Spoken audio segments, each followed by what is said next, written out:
10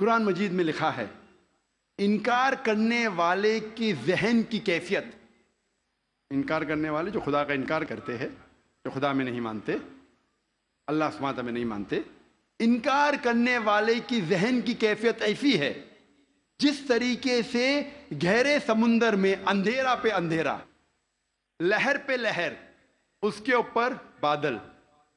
دوسری وجہ اندھیرے کی ہے، پروفیسر دگا راؤ کہتے ہیں، وہ ہے بادل۔ جب سورج کی روشنی آتی ہے کئی بار بادل اس روشنی کو جذب کر لیتا ہے، اس لیے بادل کے نیچے ہم دیکھتے ہیں اندھیرا، اور جو روشنی بادل کے ذریعے جذب نہیں ہوتی اور جب سمندر میں جاتی ہے، کئی بار جو سمندر کے اوپر لہریں ہے وہ لائٹ ریز کو ریفلیکٹ کرتی ہے، اور جو لائٹ ریز، جو روشنی کی کرن ریفلیکٹ نہیں ہوتی وہ سمندر میں داخل ہوتی ہے، اور جیسے میں نے کہا ایک رنگ کے بعد ایک رنگ جذب ہوتا ہے۔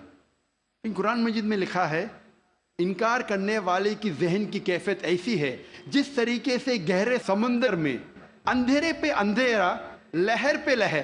اس کی کیا معنی؟ لہر پہ لہر۔ ہم انسان جانتے تھے کہ سمندر کے اوپر لہر ہے، لیکن سن 1900 میں ہمیں پتا لگا کہ سمندر کے نیچے بھی لہر ہے، اسے کہتے ہیں انٹرنل ویوز، اندرونی لہر، جو ڈفرینشیٹ کرتی ہے superficial part of the ocean کو deep part of the ocean سے۔ یہ اندرونی لہر تقسیم کرتی ہے سمندر کو اوپری سے اور اندرونی حصے میں۔ اوپری حصہ superficial part is lit up and warm, گرم ہوتا ہے اور اس میں روشنی ہوتی ہے۔ جو گہرا بھاگ ہوتا ہے سمندر کا وہ اندھیرا ہوتا ہے اور ٹھنڈا ہوتا ہے۔ یہ انٹرنل ویوز، اندرونی لہر ہمیں پتہ چلی تقریباً 110 سال پہلے۔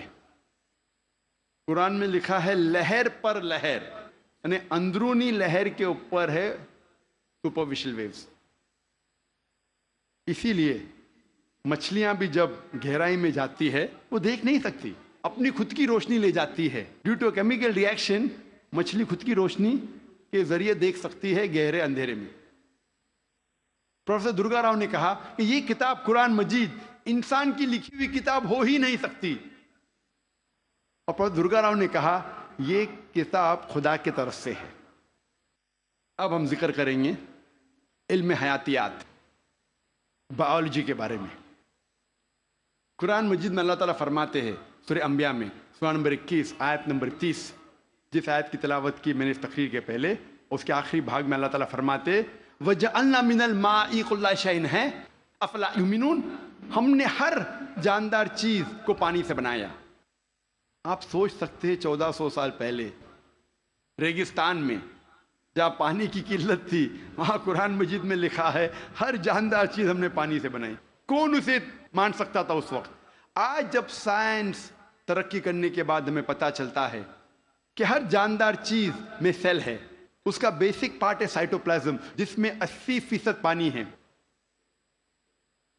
اور ہر لیونگ آرگینزم میں 50 سے 90% پانی ہے، اور ہر جاندار چیز کو جینے کے لیے پانی کی ضرورت ہے۔ قرآن مجید میں لکھا ہے سورہ نور میں سورہ نمبر 24 آیت نمبر 45 میں ہم نے ہر جانور کو پانی سے بنایا۔ قرآن مجید میں لکھا ہے سورہ فرقان میں سورہ نمبر 25 آیت نمبر 54 میں ہم نے ہر انسان کو پانی سے بنایا ہے۔ اب ہم ذکر کریں گے علم نباتات کا۔ نباتات کے معنی ہے باٹنی۔ ہمیں پہلے یہ نہیں پتا تھا کہ پیڑ پودے میں بھی جنس ہے، مؤنث اور مذکر۔ یہ حال ہی میں جب سائنس ترقی کا ہمیں پتا چلا کہ پیڑ پودے میں بھی مذکر اور مؤنث ہے، جنس ہے۔ قرآن مجید میں اس کا ذکر ہے سورہ طٰہٰ میں سورہ نمبر 20 آیت نمبر 53 میں، آیت نمبر 53 میں اللہ سبحانہ و تعالیٰ آسمان سے پانی برساتا ہے اور اس کے ذریعے پیڑ اور پودے جوڑوں میں پیدا کرتا ہے، مؤنث اور مذکر۔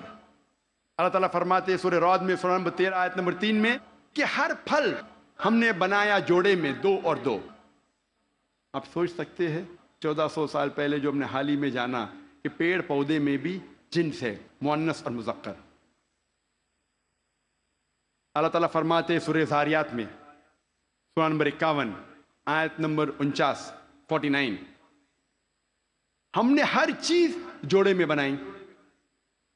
تو جاندار ہے یا جاندار نہیں ہے، ہر چیز ہم نے جوڑے میں بنائی۔ مثال کے طور پہ الیکٹریسٹی ہے، فینومینا آف الیکٹریسٹی، اس میں بھی جوڑے ہیں positive and negative, electrons and protons. قرآن مجید میں اللہ تعالیٰ فرماتے سورہ یاسین میں سورہ نمبر 36 آیت نمبر 36 میں، ہر چیز جو زمین سے پیدا ہوتی ہے، ہر انسان کو ہم نے جوڑے میں بنایا ہے، اور جو چیز انسان جانتے ہیں اور نہیں جانتے ہیں اس کو بھی ہم نے جوڑے میں بنایا ہے۔ اللہ تعالیٰ فرماتے ہیں کہ اللہ تعالیٰ نے سب چیز جوڑے میں بنائی۔